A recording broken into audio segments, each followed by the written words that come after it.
नमस्कार दोस्तों, मेरा नाम है अशफाक और मैं गवर्नमेंट हाई सेकेंडरी स्कूल धर्माड़ी का स्टूडेंट हूँ। आज कैप्टन विक्रम बत्रा पे चंद लाइनें कहूँगा और उन पे एक पोइम भी कहना चाहूँगा और उम्मीद करूँगा कि आप ध्यान से सुनेंगे। दोस्तों, कैप्टन विक्रम बत्रा जो सिर्फ 24 साल की उम्र में हमारे लिए शहीद हो गए थे। उन्होंने करगिल में एक जंग लड़ी थी .5140 पे, जिसको उसके बाद टाइगर पॉइंट भी नाम दिया गया और वो जंग उन्होंने जीती भी थी। अपनी कमांडो ट्रेनिंग करने के बाद वो छुट्टियों पे थे और छुट्टियों में उनको ऑर्डर आता है तुम्हें एक वार लीड करनी होगी .4875 पे, और वो भी करगिल में ही। तो उन्होंने वो छुट्टियां कैंसिल की और वो जंग लड़ने के लिए वहां पे गए, लेकिन वो जंग लड़ते लड़ते हमारे लिए शहीद हो गए। अपने दोस्तों को बचाते हुए, अपने साथियों को बचाने के चक्कर में वो खुद शहीद हो गए थे।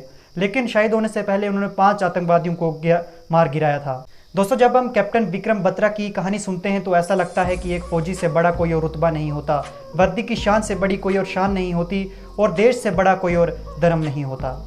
उन्होंने जाते जाते अपने बाप से कहा था कि तिरंगा फैला के लौटूंगा या तिरंगे में लिपट के लौटूंगा। आज भी उनके ये लफ्ज़ याद किए जाते हैं। करगिल में पहली बार के दौरान .5140 पे उन्होंने एक बात कही थी, ये दिल मांगे मोर, हम यहीं पे रुकने वाले नहीं हैं, हमें अभी और आगे जाना है, और वो उन्होंने सही साबित भी किया था। इनकी कहानी पे मैंने एक छोटी सी पोएम तैयार की है जो आपको सुनाना चाहूँगा कि बचपन से ही वर्दी का जुनून था सीने में, ज़िंदगी छोटी हो या फिर बड़ी हो जीने में, परमवीर विक्रम बत्रा जैसा बेटा यूं ही नहीं मिल जाता, माता निर्जर होना पड़ता है, फूल यूं ही नहीं खिल जाता। 23-24 की उम्र में ही दुश्मनों को डरा के रखा था, कि 23-24 की उम्र में ही दुश्मनों को डरा के रखा था, यूं ही नहीं बटालियन ने उसका शेरशाह नाम रखा था। तो दोस्तों, एक फौजी की ज़िंदगी कैसी होती है, अगर वो अपने साथी के साथ आखिरी बातचीत करता है तो वो किस तरह से करता होगा, ये इस पोएम के ज़रिए मैं आपको बताना चाहता हूँ। कि सरहद पे गोली खा के जब टूट जाए मेरी सांस, यारों मुझे ले चलना मेरी बूढ़ी माँ के पास।